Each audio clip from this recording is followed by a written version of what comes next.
ISKCON Solapur के अध्यक्ष भी हैं और साथ ही में गुरु महाराज जी के सचिव भी हैं। तो उसके साथ इस्कॉन की जो महत्वपूर्ण बॉडीज है या सेवाएं है मैनेजरियली, उसमें लीड पोजीशन है। भागवत कथा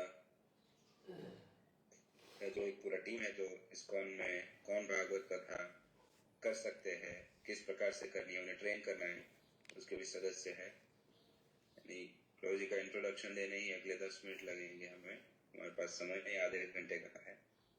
तो हमारा परम सौभाग्य है कि पुनः हमें प्रभु जी का सानिध्य प्राप्त होने जा रहा है। तो सभी से अनुरोध है, नाम जप को विराम दीजिए और ध्यान पूर्वक आज का टॉक श्रवण करने तैयार रहिए। कृष्ण प्रभु से अनुरोध करते हैं, आज का टॉक प्रारंभ करें। प्रभु जी। हरे कृष्णा। बहुत बहुत धन्यवाद। गुरु महाराज के चरणों में प्रणाम करते हुए, सभी भक्तों को प्रणाम करते हुए आज के इस जपा टॉक को हम प्रारंभ करेंगे। जय जय श्री चैतन्य जय नित्यानंद, जय द्वैत चंद्र जय गौर भक्त वृंद। तो जैसे पद्माली प्रभु बताए, कल मतलब गुरुवार 28 नवंबर 2024 को श्रील शारंग ठाकुर जी का तिरोभाव तिथि महोत्सव हमने मनाया और उनके ही आशीर्वाद से, श्रील प्रभुपाद जी के आशीर्वाद से, ये चैतन्य चरितामृत में ही सिर्फ एक स्थान पर उनका वर्णन श्रील प्रभुपाद जी किए हैं, या चैतन्य चरितामृत में इनका वर्णन आया है जो आप सभी स्क्रीन पर देख रहे हैं।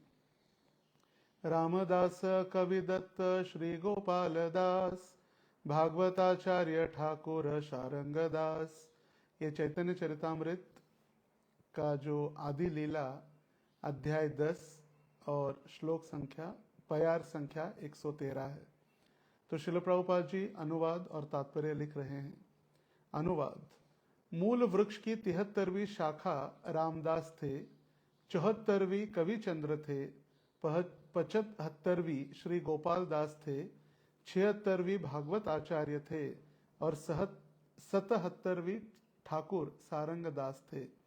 तात्पर्य: श्रील भक्ति सिद्धांत सरस्वती ठाकुर अपने अनुभाष्य में लिखते हैं, गौर गणोदेश दीपिका में कहा गया है, भागवत आचार्य ने कृष्ण प्रेम तरंगिनी नामक एक पुस्तक संकलित की और वे भगवान चैतन्य महाप्रभु के सबसे प्रिय भक्त थे। जब भगवान श्री चैतन्य महाप्रभु वराह नगर आए तो अब कलकत्ता का एक उपनगर है, तो वे बहुत ही भाग्यशाली ब्राह्मण के घर रुके थे जो भागवत साहित्य में बहुत विद्वान थे। जैसे ही इस ब्राह्मण ने भगवान चैतन्य महाप्रभु को देखा, उसने श्रीमद् भागवत पढ़ना शुरू कर दिया। जब श्री महाप्रभु ने उनकी व्याख्या सुनी जिसमें भक्ति योग का वर्णन था, तो वे तुरंत परमानंद में अचेत हो गए। भगवान चैतन्य ने बाद में कहा, मैंने श्रीमद् भागवतम की इतनी अच्छी व्याख्या कभी नहीं सुनी, इसीलिए मैं आपको भागवत आचार्य नियुक्त करता हूँ। आपका एकमात्र कर्तव्य श्रीमद् भागवतम का पाठ करना है, यही मेरा आदेश है। उनका असली नाम रघुनाथ था। उनका मठ, जो कलकत्ता से लगभग 3.5 मील उत्तर में गंगा के तट पर वराह नगर में स्थित है, अभी भी मौजूद है। इसका प्रबंधन स्वर्गीय श्री रामदास बाबा जी के दीक्षित शिष्यों द्वारा किया जाता है। हालांकि वर्तमान में यह बाबा जी महाराज की उपस्थिति में जितना सुव्यवस्थित था उतना नहीं है। अभी श्रील प्रभुपाद जी शारंग ठाकुर जी के विषय में लिख रहे हैं। शारंग ठाकुर दास का दूसरा नाम शारंग ठाकुर, कभी कभी उन्हें शारंग पाणी या शारंगधर भी कहा जाता था। वे मोदद्रुम नामक पड़ोस के नवद्वीप के निवासी थे और वे गंगा के तट पर एकांत स्थान पर परम भगवान की पूजा करते थे। वे शिष्यों को स्वीकार नहीं करते थे, लेकिन उन्हें ऐसा करने के लिए बार बार भगवान के परम व्यक्तित्व द्वारा भीतर से प्रेरित किया जा रहा था। इस प्रकार एक सुबह उन्होंने निश्चय किया कि मैं जिसे भी देखूंगा उसे अपना शिष्य बना लूंगा।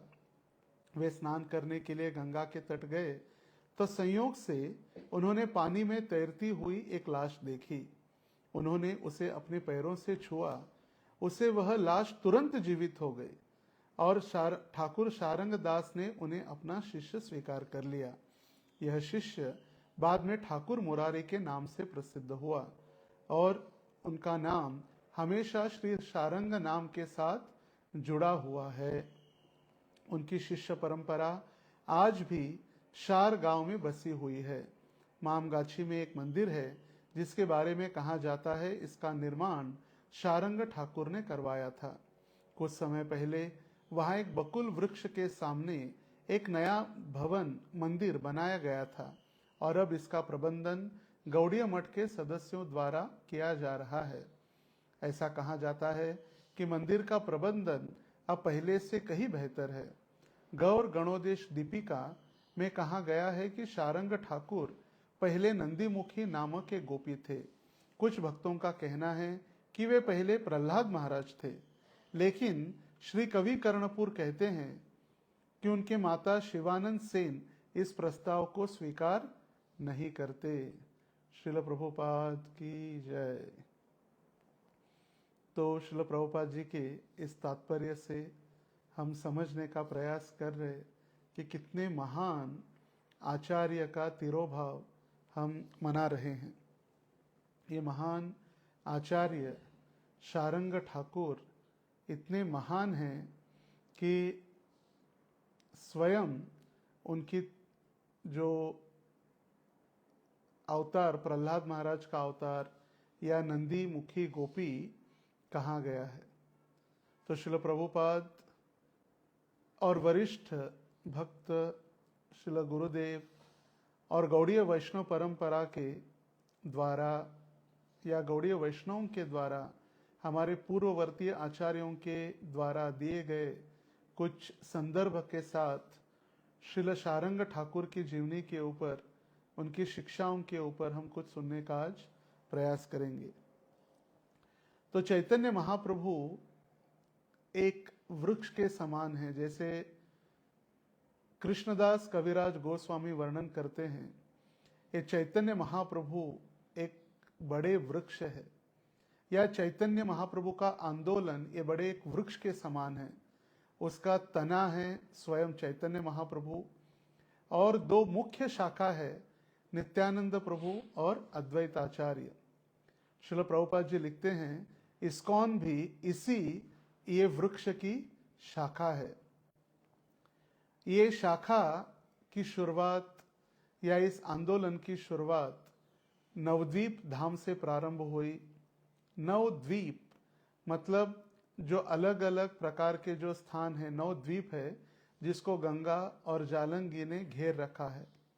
हर वर्ष कई भक्त हजारों की संख्या में इस नवद्वीप धाम की परिक्रमा जब करने आते हैं तो सारे धामों में, नवद्वीपों में जाकर अलग अलग चैतन्य महाप्रभु और उनके पार्षदों की लीलाओं का श्रवण करते हैं। ये नवधा भक्ति का प्रतीक ये नवद्वीप है।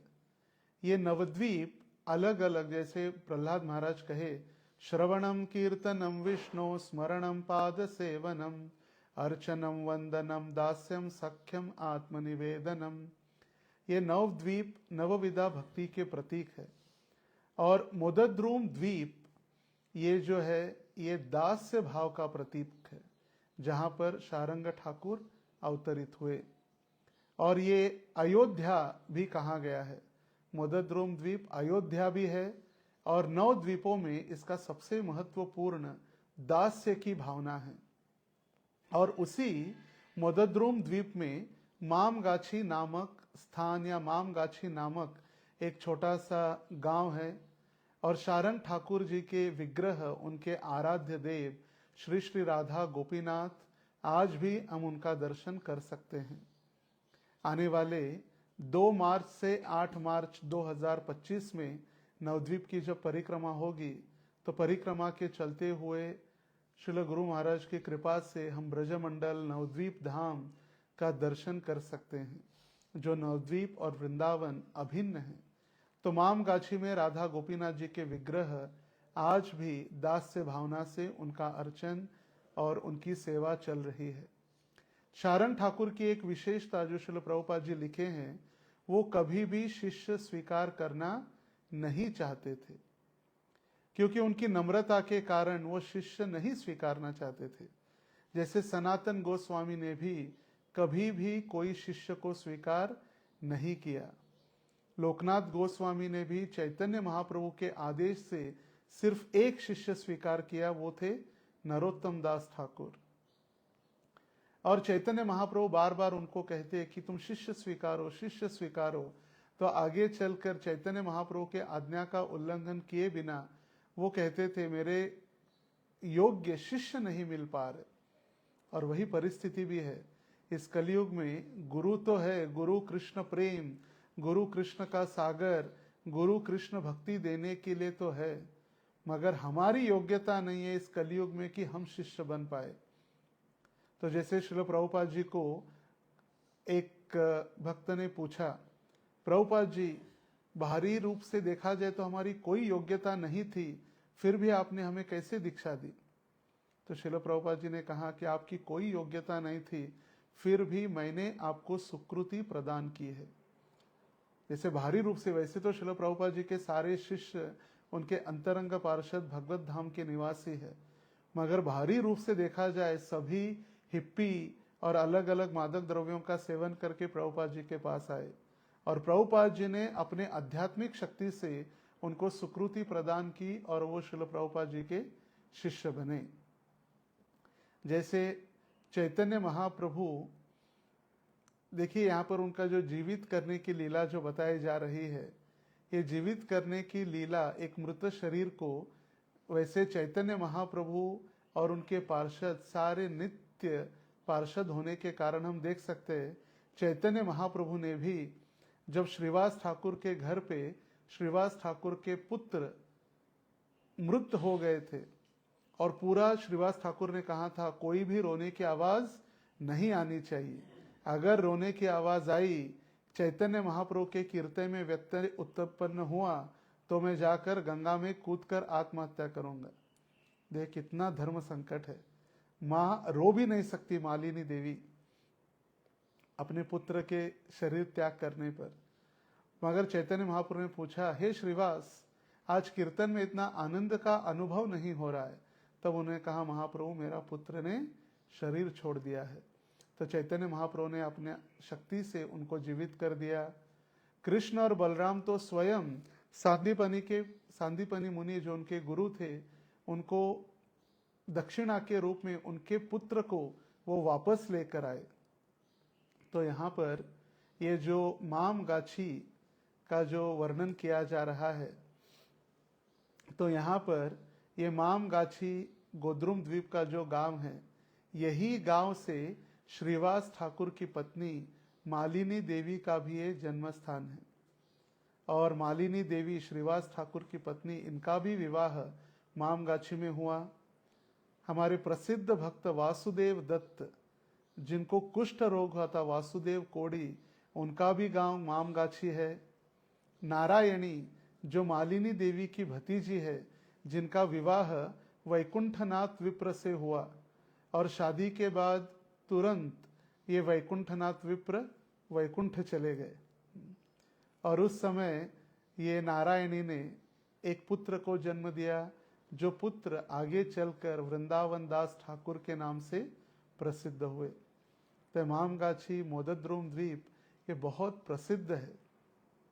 तो गौर गणोदेश दीपिका में जैसे श्रील प्रभुपाद जी वर्णन किए हैं, लिखा गया है, व्रजे नंदी मुखी आसीत साध्य सारंग ठाकुर प्रह्लादो मन्यते कैशिंत मत्र पित्रा स न मन्यते। श्री शिवानंद सेन के कनिष्ठ पुत्र कवि कर्णपुर जी ने स्वरचित श्री गौर गणोदेश दीपिका में इस प्रकार लिखा है, ब्रज में जो नंदी मुखी गोपी थे वह अब शारंग ठाकुर के रूप में अवतरित हुए हैं। कोई कोई महात्मा इन्हें प्रह्लाद कहकर मानते हैं, परंतु मेरे पिता का यह मत नहीं है। चैतन्य चरितामृत के आदि लीला के 10वें परिच्छेद में चैतन्य महाप्रभु के पार्षदों के नामों में शारंग ठाकुर का वर्णन हुआ है। उसमें शारंग ठाकुर दास जी का नाम है। आगे भक्ति सिद्धांत सरस ठाकुर लिखते हैं कि शारंग ठाकुर, दास शारंग ठाकुर, शारंग पाणी या शारंगधर, इन 3 नामों से भी जाने जाते हैं। शारंग भगवान के धनुष्य का नाम है और पाणी मतलब ग्रहण करना। पानी मराठी में पीने के लिए कहते हैं, पीने वाला जो पानी उसको पानी, मगर पानी मतलब ग्रहण करना। शारंग पाणी, जिन्होंने शारंग नाम का धनुष्य धारण किया है। चक्र पाणी, जिन्होंने सुदर्शन चक्र धारण किया है। शंख पाणी, जिन्होंने पांचजन्य शंख धारण किया है। यह नवदा भक्ति के पीठ स्वरूप नवद्वीप धाम के अंतर्गत दास्य भक्ति के क्षेत्र श्री मोदद्रुम द्वीप मामगाछी में वास करते थे। इन्होंने गंगा के किनारे किसी निर्जन स्थान में तीव्र भजन करके अलौकिक शक्ति प्राप्त की थी। भजन में विघ्न होने की आकांक्षा से शारंग ठाकुर का पहले शिष्य न बनाने का संकल्प था, किंतु महाप्रभु की बार बार प्रेरणा के कारण वे शिष्य बनाने के बाध्य हुए। स्वयं घोषित उन्होंने गुरु नहीं बना दिया अपने आप को, स्वयं घोषित मैं अभी भक्त बन गया हूं, अभी मैं गुरु बन सकता हूं, नहीं। वो सोच रहे थे कि मेरे भजन में व्यत्यय या विघ्न उत्पन्न होगा, इससे अच्छा मैं शिष्य न बनाऊं, क्योंकि शिष्य आएंगे बार बार परेशान करते रहेंगे, गुरुदेव आशीर्वाद दो, गुरुदेव आशीर्वाद दो। वैसे गुरु महाराज का आशीर्वाद या गुरु का आशीर्वाद आध्यात्मिक प्रगति के लिए या आध्यात्मिक जीवन में कृष्ण को समझने के लिए होता है, ना कि गुरु महाराज आशीर्वाद दीजिए मेरे लड़के की शादी हो, मेरे लड़की को जॉब मिल जाए, उसके लिए नहीं। आध्यात्मिक जीवन में गुरु का आशीर्वाद आध्यात्मिक जीवन के प्रगति के लिए होता है। गौड़ीय वैष्णव अभिधान में लिखा गया है, देवानंद पंडित प्रभु जी से श्रीवास पंडित के चरणों में अपराध किए जाने पर महाप्रभु उनके ऊपर बहुत क्रोधित हो गए और देवानंद पंडित को भर्त्सना करके उनको डांट कर सारंग ठाकुर उनको रास्ते में मिले और सारंग ठाकुर को उन्होंने तभी आदेश दिया कि अभी सारा आपका जो व्रत है वो बंद करो और शिष्य स्वीकार करना प्रारंभ करो। तो जैसे ही आदेश मिला, भक्ति सिद्धांत सरस्वती ठाकुर अपने चैतन्य चरितामृत के अनुभाष्य में लिखते हैं, तो जैसे ही आदेश प्राप्त किया तो सारंग ठाकुर ने संकल्प किया कि कल प्रातः काल जो भी मुझे सबसे पहला मिलेगा उसको मैं मेरा शिष्य बना लूंगा। तो जैसे कभी कभी कई भक्तों का नियम होता है कि जैसे ही पहले उठेंगे हम भगवान का दर्शन करेंगे, तो आंख में हाथ रखकर जैसे ही नींद से उठते आंख खोलेंगे तो उनको भगवान का दर्शन। नहीं तो हम कभी कभी कहते हैं अरे किसका मुंह देख लिया सुबह सुबह, सारा दिन का वाट लग गई, सुबह सुबह मैंने किसका मुंह देख लिया। तो इसलिए कहा जाता है सबसे पहले नींद से उठते ही हमें गुरु वैष्णव को प्रणाम करना है, हमारे आराध्य इष्ट देव को प्रणाम करना है, पृथ्वी को प्रणाम करना है। समुद्र वसने देवी पर्वतस्तन मंडले विष्णु पत्नी नमस्तुभ्यम पादस्पर्श क्षमस्व में। कराग्रे वसती लक्ष्मी कर मध्य सरस्वती कर मूले च गोविंद प्रभाते कर दर्शनम। ये तो होना चाहिए। मगर जैसे गौर गोपाल प्रभु एक बार अपने यूथ फेस्टिवल में कह रहे थे, कराग्रे वसती फोनम कर मध्य व्हाट्सएपम कर मूले च फेसबुकम प्रभाते मोबाइल दर्शनम। तो मोबाइल दर्शन ये फेसबुक और व्हाट्सएप के लिए नहीं। तो यहाँ पर उन्होंने देखा कि संकल्प किया कि जिसको भी आगामी मतलब आने वाले दिन कल मैं जिसको भी पहला देखूंगा उसको मैं शिष्य बना लूंगा। घटनाक्रम के दूसरे दिन प्रातः काल वे भागीरथी में स्नान करने गए और जब स्नान कर रहे थे तो उनका स्पर्श एक मृत शरीर से हुआ। ये मृत शरीर एक बालक का था और वर्णन किया गया है जैसे पुराने काल में बाल विवाह हुआ करते थे, बच्चे युवक होने के पहले बाल विवाह। तो ये किशोर अवस्था में था बालक और इसकी शादी हो रही थी। तो शादी होते होते उसने शरीर त्याग कर दिया था शादी के पहले ही। तो शादी नहीं हुई थी, इसीलिए माता पिता ने सोचा इसको अग्नि संस्कार नहीं देना है, कहीं कहीं अलग अलग नियम हैं, जिसका विवाह नहीं होता उसको समाधि दी जाती है, पानी में अभी ये छोड़ रहे। और एक मचान बनाई, लकड़ी की मचान, और उस मचान के ऊपर केले के पत्ते रख कर इस बालक को उन्होंने सुला दिया और गंगा में बहा दिया। तो ये भी एक नियम हमने सुना है कि कभी भी हम केले के पत्ते काटने जाते हैं तो केले का पूरा पत्ता नहीं लेकर आना है, कम से कम केले के पत्ते के टुकड़े कर कर लेकर आने हैं, क्योंकि केले का पत्ता पूरा का पूरा उसी समय यूज होता है जब कोई व्यक्ति देहांत या देह त्याग करता है। तो लकड़ी के मचान पर केले के पत्ते रखे, उस बालक को सुलाया और गंगा नदी में बहा दिया था। तो जैसे ही शारंग ठाकुर के चरणों का स्पर्श हुआ, वो मृत बालक जीवित हो गया। और जीवित होते ही चैतन्य महाप्रभु देख रहे थे पीछे से, तो महाप्रभु ने कहा कि आप इसको अभी मंत्र दीक्षा दे दो। और महाप्रभु के आदेश से उन्होंने उनको हरे कृष्ण महामंत्र की दीक्षा दे दी। हरे कृष्णा कृष्णा कृष्णा हरे हरे, हरे राम राम राम हरे हरे। क्योंकि महाप्रभु के गुरु उन्होंने ईश्वरपुरी ने भी उनको यही मंत्र से दीक्षा दी थी। और महाप्रभु ने कहा था, किबा मंत्र दिला गोसाई किबा तारबल, जपीते जपीते मंत्र कोरी लो पागल। हे गोसाई जी, कैसा मंत्र दिया है, कितनी शक्ति है इसमें, जप करते करते मैं तो पागल हो गया। तो यही महामंत्र से शारंग ठाकुर जी ने उनको दीक्षा दी। और दीक्षा के बाद उनका नाम रखा श्री ठाकुर मुरारी के नाम से प्रसिद्ध हुआ। और शारंग के नाम से ये शारंग ठाकुर, ये नाम शारंग ठाकुर जी ने उनको नाम दिया ठाकुर मुरारी। और शारंग ठाकुर के साथ या शारंग ठाकुर के शिष्य बने, इसलिए उनका नाम हुआ शारंग मुरारी। शारंग ठाकुर के शारंग मुरारी। जब उनके माता पिता को यह समाचार मिला कि उनका बालक जीवित है, तो तुरंत वे आ गए उसको घर लेकर जाने के लिए। और उस समय वो बालक ने मना कर दिया आने के लिए, मैं नहीं आऊंगा। जब मेरी मृत्यु हुई थी तब आपने मुझे जीवित करने के लिए कुछ प्रयास किया? नहीं। आपने मेरे लिए कुछ किया मैं जीवित हो जाऊं? नहीं। आपने तुरंत जैसे मैं मृत हो गया आपने मुझे गंगा नदी में बहा दिया।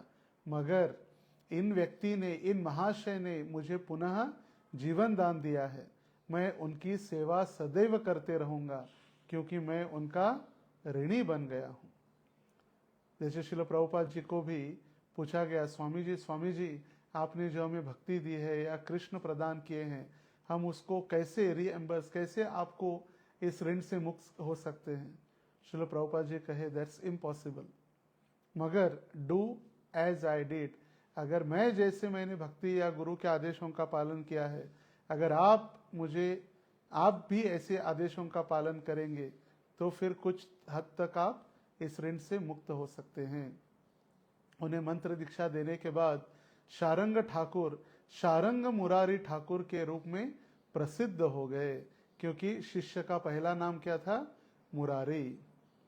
वृंदावन दास ठाकुर लिखते हैं, चैतन्य दास के दिव्य शरीर में एक बाह्य चेतना विद्यमान थी।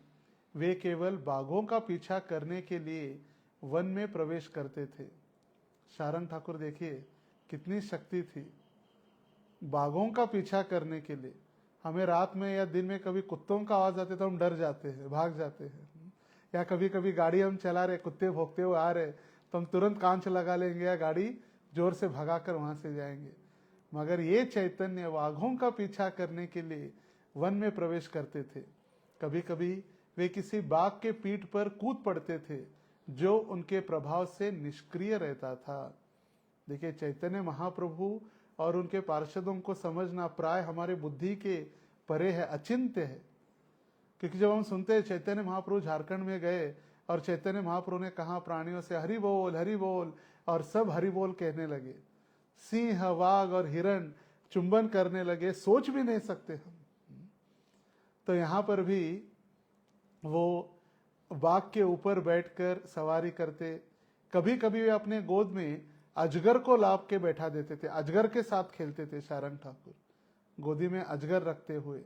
यह अवधूत महाशय नित्यानंद प्रभु की कृपा थी। वे बाघों और सांपों के साथ खेलने में सक्षम थे। हमें ऐसा नहीं करना है, हमें कभी ट्रायल नहीं करना है बाघ और अजगर को लाके। जैसे कुंती महारानी ने भी प्रार्थना की कि हे भगवान, विपदः संतुता शाश्वत तत्र तत्र जगद्गुरो भवतो दर्शनम यस्याद अपुनर्भव दर्शनम। हे भगवान, आप हमें संकट देते रहिए, और ऐसे संकट एक के बाद एक साल के बाद एक नहीं, लगातार एक के बाद एक, जिससे क्या होगा, दुख में सुमिरन सब करे। कष्ट आएगा तो हम आपका तीव्रता से स्मरण करेंगे, और स्मरण होगा तो आपका दर्शन होगा, और एक बार आपका दर्शन होगा तो पुनः जन्म मृत्यु के चक्र का दर्शन नहीं होगा। तो इसके प्रवचन में श्रील भक्ति तीर्थ स्वामी महाराज कहा करते थे कि ये कुंती महारानी की शक्ति थी और वो प्रार्थना कर सकती थी, मगर हमें भगवान से ऐसी प्रार्थना हृदय से नहीं करनी चाहिए। हमें प्रार्थना ये करनी चाहिए, भगवान हमें उतने ही कष्ट दीजिए जितने हम सहन कर सकते हैं। क्वचित यदि हमने प्रार्थना की कुंती महारानी जैसी और भगवान ने भरमसाठ दोनों हाथ छप्पर फाड़ के संकट देना चालू कर दिया तो क्या होगा फिर हमारा। इसीलिए जितने हम संकट सहन कर सकते हैं उतने ही हमें भगवान आप दीजिए। श्री नित्यानंद राय अपने सेवकों के बहुत स्नेही और प्रिय थे।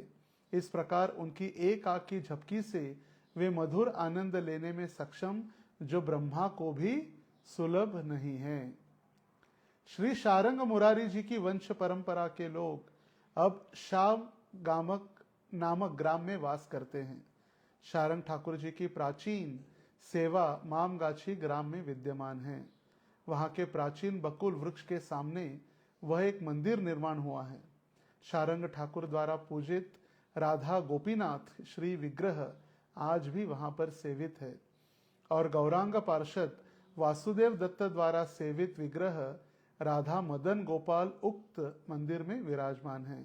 तो आगे राधा गोपीनाथ है और पीछे राधा मदन गोपाल है। ये राधा मदन गोपाल वासुदेव दत्त के ये सेवित विग्रह है। एक कहावत या एक घटना वहाँ के स्थानीय भक्त बताते हैं, ये बकुल वृक्ष प्राय उसने अपना आयु जी कर वो मर गया था, मृत हो गया था। कुछ पत्ते नहीं थे, कुछ नहीं थे, और सारा ये सूख गया था, प्राय मृत हो चुका था बकुल वृक्ष। और इस बकुल वृक्ष के नीचे बैठकर शारंग ठाकुर अपना निर्जन भजन करते थे। एक दिन चैतन्य महाप्रभु आए और शारंग ठाकुर के उस प्रांगण में आकर उन्होंने देखा कि वृक्ष प्राय मृत हो चुका है। और चैतन्य महाप्रभु पूछे शारंग ठाकुर को, यह बकुल वृक्ष मर रहा है, तुम क्या कर रहे हो? बकुल वृक्ष मर रहा है, तुम क्या करने जा रहे हो? तो शारंग ठाकुर ने उत्तर दिया, प्रभु आपकी दया के अलावा मुझे इस वृक्ष से कोई उम्मीद नहीं दिखती। तब महाप्रभु ने उस वृक्ष को गले लगा लिया, जो आज तक स्वस्थ है और अब काफी बड़ा भी हो गया है। उसमें बहुत सारे वृक्ष, टहनियाँ, पत्ते सब उसमें आना चालू हो गया है। क्योंकि महाप्रभु को पता था कि शारंग ठाकुर प्रसिद्ध हो गया किसके लिए? मृत व्यक्तियों को या मृत लोगों को जीवित करने के लिए। तो महाप्रभु सोच रहे थे अपना चरण लगा दो, इस वृक्ष को जीवित कर दो, मगर शारंग ठाकुर ने कहा नहीं महाप्रभु, ये आपकी कृपा से ही हो सकता है। श्री शारंग ठाकुर निरंतर अपने आप को भगवत चिंतन में इतने विलीन कर देते थे कि 2-3 दिन तक वे जल में रहते, पानी में 2-3 दिन तक वो पानी में रहते और अपना निर्जन भजन करते, फिर भी उन्हें कोई भी शारीरिक कष्ट नहीं हुआ। वे लगभग अचेतन प्रतीत होते थे, इसीलिए उनकी गतिविधियां अगोचर थी। अचेतन मतलब शरीर जैसे कोमा में चला जाता है, वैसे शरीर कुछ कार्य नहीं कर पाता, मगर आध्यात्मिक जीवन या आध्यात्मिक शक्ति उनके शरीर में संचारित रहती और वो आध्यात्मिक भजन उनका चलते ही रहता। उनकी असीम पराक्रम की प्रचंडता ऐसी थी, और चैतन्य भागवत में उनका ये वर्णन किया गया है। उनकी भावनाओं में अत्यंत परिवर्तनों का कितना वर्णन मैं कर सकता हूँ। चैतन्य भागवत में वृंदावन दास ठाकुर लिख रहे अंत्य लीला में, उनके परिवार के वंशज आज भी वर्धमान जिले के शार ग्राम में निवास करते हैं। तो वृंदावन दास ठाकुर लिख रहे कि उनके परिवार के वंशज मतलब उनकी वंश परंपरा आज भी वर्धमान जिले के शार ग्राम में वे निवास कर रहे हैं। तो उनका तिरोभाव, ये जो कल तिथि थी द्वादशी, तो उनका तिरोभाव मार्गशीर्ष या मृगशीर्ष महीना जो नवंबर दिसंबर में आता है, कृष्ण पक्ष के 13वें दिन उनका तिरोभाव हुआ। तो ऐसे ये चैतन्य महाप्रभु के नित्य पार्षद, उनके जीवनी से हम देख सकते हैं कि किस प्रकार वे चैतन्य महाप्रभु के सेवा के लिए तैयार थे। पूरा दिन अलग अलग सेवाओं के व्यतिरिक्त वो माम गाछी या मोदद्रुम द्वीप से अपनी सेवा समाप्त होने के बाद गंगा नदी को क्रॉस करके चैतन्य महाप्रभु के कीर्तन में भाग लेने हेतु अंतरद्वीप में आ जाते थे। ये अंतरद्वीप जहाँ पर श्रीवास ठाकुर का घर है। श्रीवास आंगन, आंगन नहीं आंगन, श्रीवास ठाकुर का आंगन है जहाँ पर चैतन्य महाप्रभु अपनी संकीर्तन लीला वे करते थे। तो जैसे श्रील गुरु महाराज जी ने आज आशीर्वाद दिया हमारे कृष्ण रसायन प्रभु को, उनका आज 60वां जन्मदिन है। षष्ठी पूर्ति, 60 साल पूरे हो गए। तो षष्ठी पूर्ति और हमारे कृष्ण रसायन प्रभु का जीवन भी विशेष है। वो और उनकी पत्नी दोनों की ही दीक्षा वृंदावन धाम में, स्पेशल उन दोनों की दीक्षा हुई वृंदावन धाम में।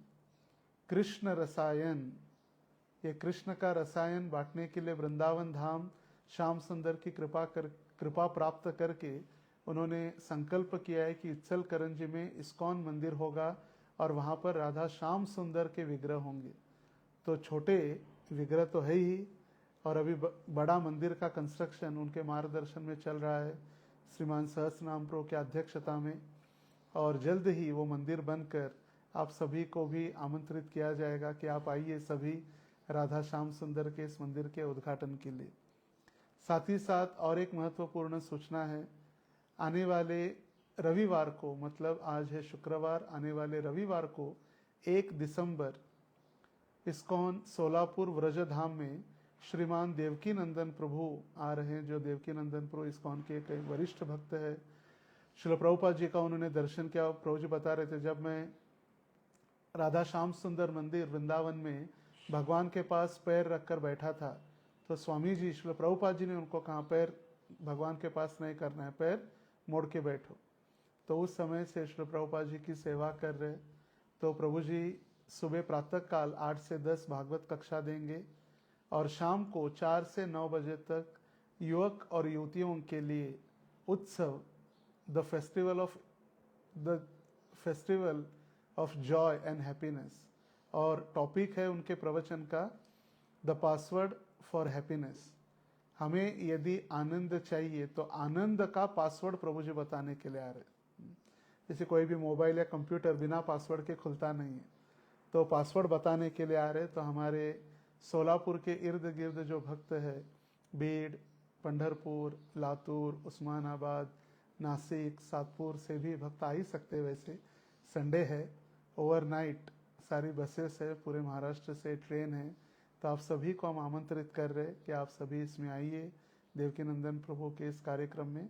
और जो भक्त नहीं आ पाते कुछ सेवावश या अपने कुछ कार्यों के लिए, तो ऑनलाइन भी प्रोग्राम ही इस्कॉन सोलापुर यूट्यूब चैनल पर देख सकते हैं। हमारे वरिष्ठ भक्त और हमारे सहयोगी, हमारे विशेष दानकर्ता जो सभी कार्यों के लिए सदैव दान करने के लिए तैयार रहते हैं, श्रीमान अजय गौरांग प्रभु उदयपुर से। उनके मातोश्री का स्वास्थ्य बहुत समय से ठीक नहीं चल रहा है। उनकी मातोश्री, उनकी माँ बहुत बीमार है। और साथ ही साथ हमारे वंशी कृष्ण प्रभु जो पूना के ग्रस्त भक्त है और उनकी भी माँ बहुत बीमार है। तो अजय गौरांग प्रभु ने हम निवेदन किया है कि सभी भक्त उनके माँ के लिए प्रार्थना करें, जिससे वो जल्द से जल्द स्वस्थ हो जाए और कृष्ण भक्ति में पुनः गुरु महाराज की सेवा, श्रील प्रभुपाद जी की सेवा, राधा श्याम सुंदर की सेवा के लिए रहे। तो सभी से निवेदन है, इन सभी माताओं के लिए, वंशी कृष्ण प्रभु की माँ और अजय गौरांग प्रभु की माँ, इनके लिए सभी भक्त हृदय से एक बार हरे कृष्ण महामंत्र का उच्चारण करेंगे, जिससे उनका स्वास्थ्य जल्द से जल्द ठीक हो जाए। हरे कृष्णा कृष्णा कृष्णा हरे हरे, हरे राम राम राम हरे हरे। और नरसिंह भगवान से हम प्रार्थना करेंगे कि जल्द से जल्द, क्योंकि नरसिंह भगवान की कृपा से ही, जैसे शारंग ठाकुर भी प्रहलाद के अवतार है कहा है कई भक्तों ने, तो प्रहलादाकारणे स्तंभी नरहरि गुरुगुरुषि स्तंभे सभायाम न मृगम न मानुषम। जब प्रहलाद जी ने कहा हाँ इस स्तंभ में भी भगवान है, तो उनके वाक्य को सत्य बनाने के लिए सत्यम विदातुम निज भृत्य भाषितुम, वो भक्त की द्वारा दी गई हुई वाणी या वाक्य को सत्य कराने के लिए भगवान उस खंबे में उसी क्षण प्रकट हुए, पहले नहीं थे। जब प्रहलाद ने कहा वो है, तब वो प्रकट हुए। तो ऐसे भक्तों के रक्षा करने के लिए जो प्रकट हुए हैं नरसिम्ह देव, उनके भी चरण कमलों में प्रार्थना करते हैं कि जल्द से जल्द वो उनकी माता को स्वस्थ रखे, जिनके ऐसे सुंदर पुत्र उन्होंने दिए हैं सारे इस्कॉन को और गुरु महाराज की सेवा के लिए। तो बहुत बहुत धन्यवाद। हरे कृष्णा कृष्णा कृष्णा हरे हरे, हरे राम राम राम हरे हरे। और सभी याद रखिए, मार्गशीर्ष महीना प्रारंभ हो चुका है। आने वाले कुछ ही दिनों में गीता जयंती है। जैसे कल गुरु महाराज याद करा रहे थे, सभी को गीता का वितरण हमें जारी रखना है। और आने वाले कुछ ही दिनों में हम आपसे संपर्क करेंगे, अलग अलग जो सेवाएं हैं, कैसे हम गीता स्पॉन्सर कर सकते हैं, गीता को हम कैसे वितरण कर सकते हैं। आपकी यदि गीता आपको चाहिए तो आपके होम डिलीवरी गीता को लेकर भी हम पहुंच सकते हैं, भेज देंगे। तो श्रीमान गौरांग प्रभु एक बार गीता वितरण कर रहे थे लोकल में, बम्बई के लोकल में। तो एक व्यक्ति ने कहा, ओ महाराज, गीता तो भगवान ने फ्री में दी थी अर्जुन को, और आप तो यहाँ पर 200 रुपये मांग रहे, तो क्यों इतना पैसा ले रहे? गीता तो फ्री में दी थी कृष्ण ने। तो गौरांग प्रभु ने कहा, भगवत गीता तो फ्री है, मगर वो कुरुक्षेत्र में दी थी। कुरुक्षेत्र से बम्बई लाने का जो चार्जेस है वो 200 रुपये है, ट्रांसपोर्टेशन चार्जेस। तो जिनको भी गीता स्पॉन्सर करनी है, जिनको गीता चाहिए, तो हम आने वाले कुछ ही दिनों में पूरा डिटेल उसका प्रेजेंटेशन आप सभी को प्रस्तुत करेंगे, जिससे आप इससे भाग ले सकते हैं गीता वितरण में। श्रीमद् भगवद गीता की जय, श्रील प्रभुपाद की जय, श्रील शारंग ठाकुर महाशय की जय, समवेत गौर भक्त वृंद की जय, परम पूज्य लोकनाथ स्वामी महाराज की जय।